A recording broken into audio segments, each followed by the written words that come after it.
had to invent a guy that didn't exist. I had to invent a guy that can take any pain, any suffering, any kind of judgment, be called whatever the fuck in the world, and be able to stand in the fucking room and say, go fuck yourself. You wanna break my motherfucking legs? So be it. I will reverse that pain and suffering, and I will take your soul. I was that guy who ran away from absolutely everything that I got in front of me. So I had to man up, and I said, the first thing I gotta start doing is facing every fucking fear I have, no matter what the fuck it is, man. You can help yourself get through the times that suck. Real life. This is real life. 90% of your life will suck. 10% will be fucking happy. You may be a lucky guy and have a lot of fucking money, have a great ass woman, all this shit. Trust me, one-on-one with that fucking guy, he's missing something. His life still sucks because he hasn't faced something that bothered him his whole fucking life. Something is still eating that motherfucker up. Almost everybody. Everybody. Eating you the fuck up. But maybe you found a good way, how I did growing up, on how to ignore that voice that's saying, you ain't facing some shit. But a lot of us have these fears that you just don't want to fucking face. And I have a lot of them. I had a lot of them. Something is telling me you must conquer that. You must do that. Yeah. You have to go that way. And most of us don't understand that mentality. We go left and we wonder why we haven't fulfilled something in our lives. You got to start diving into those things that you are afraid of. You don't gain confidence by going to a spot that makes you feel good. That's what gives me confidence, is facing these things, overcoming them. And maybe not overcoming them every day, but facing them and facing them and facing them. Pretty soon like this, you know what, man, this is where it's at. People who are hearing this shit, they will never really understand and grasp when you face these things and so many things, how they keep you up and haunt you at night. You must break the soul of whatever the fuck is in front of you. That's what I realized. I was never breaking the soul of anything in front of me. You have to have the will, the heart, the courage to go that distance when you're exactly jacked up. You have nothing left to give, and give more. If you keep on attacking something, nothing wants to stand in front of anything that is relentless. Nothing.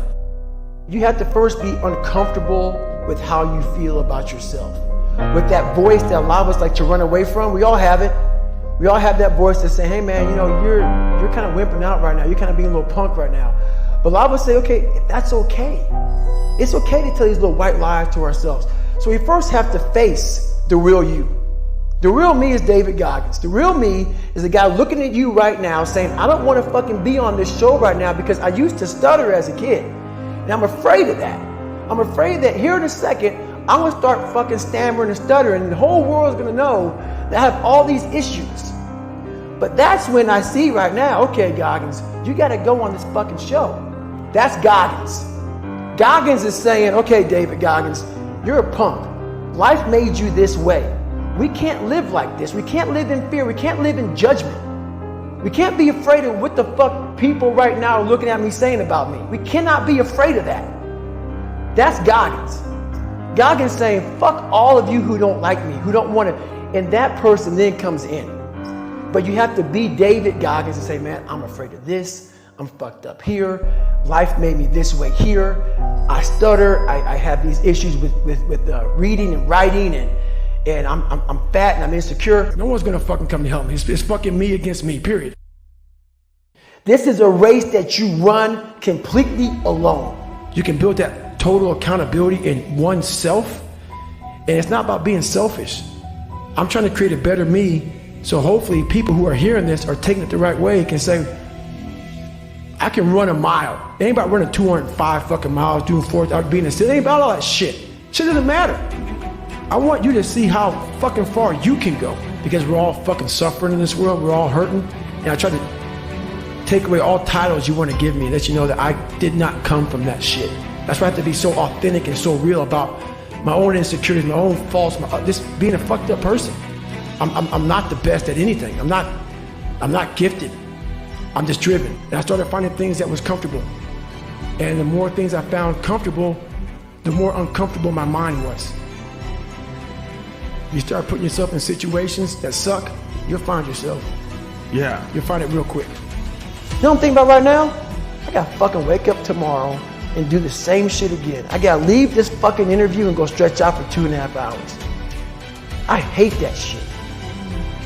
It's not in that comfort zone. It's in the discomfort zone is where my confidence is getting built. People put me in this category of, you must be some crazy guy who loves it. No, man. No, that's why I do it though. That's the only way to callous your fucking brain, man. That's the only way to get hard. Every day you have to do this shit. Because why? When you stop doing it, you don't just maintain it.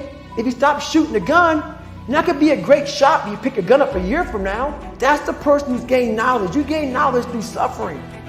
And on the other end of suffering is a world that very few have ever seen. It's a beautiful world, because that's where you find yourself.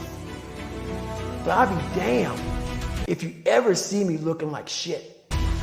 Triple down on your fucking weaknesses. Yeah. Find out something about yourself. You already know the good shit. You already know the happy shit. I say what if a lot. It sounds corny and it sounds weak, but it's true. I was like, man, what story would it be if my fucking fat, dumb, lying to be friends with people, insecure ass can overcome this shit? And that what if mentality, like that dreamer mentality, just would always fuel me. It would just fuel me, man. What if I can be a SEAL, man? What if I can go for 1.25 fucking mile? Now I run 205 miles. What if I can go? What if I can go? And what if, how would that feel? So it became from being defeated to like, man, all right, motherfucker, maybe tomorrow we can go 0.75. No one would do this shit. No one would do this shit. You're the baddest motherfucker around. You're the baddest motherfucker ever lived. And I just kept fueling me with the right kind of message that I needed to hear that I was never telling myself. And through time, it became reality. I failed, I go back to scratch. I use some positive motivation. I have like one day where I'm like fucking defeated. But I started realizing this is part of the process. This is part of the journey. I had to realize this is part of my process versus just saying, like I used to, I'm just not good enough. If I'm not good enough, we always say that shit. I'm just not good enough, and then we try something else. I'm gonna fucking make myself good enough. I know what's on the back end of fucking quitting. It's a lifetime of thinking about why the fuck did I do that? And I ain't fucking doing that no more.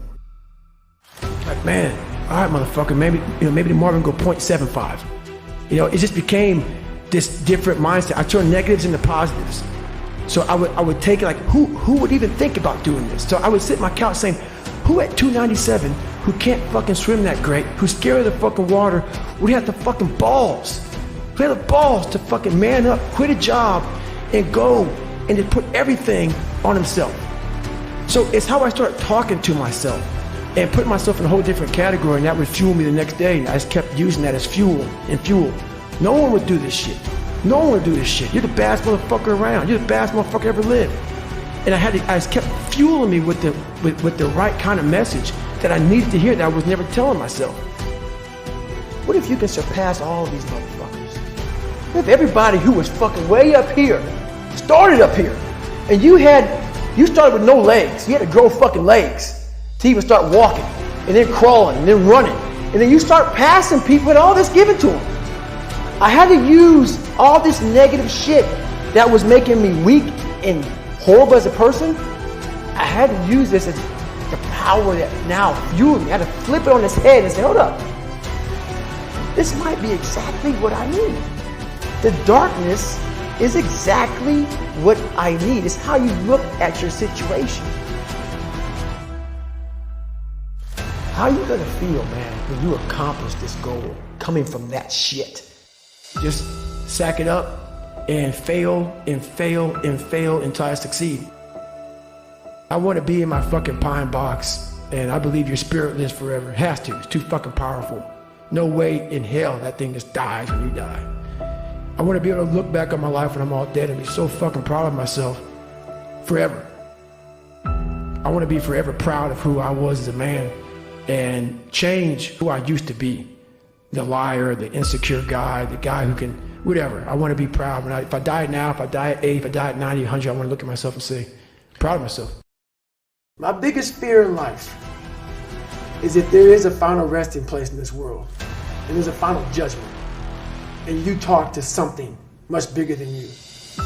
I don't want to sit down and have a conversation with someone with something that says, you're in heaven, this is what you should have been on earth.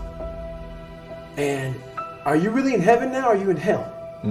Thinking about how much I left on the table for fear, for not willing to go over the wall and over the next wall and over the next wall. So in my mind, I believe that. And God knows all. At least I believe that.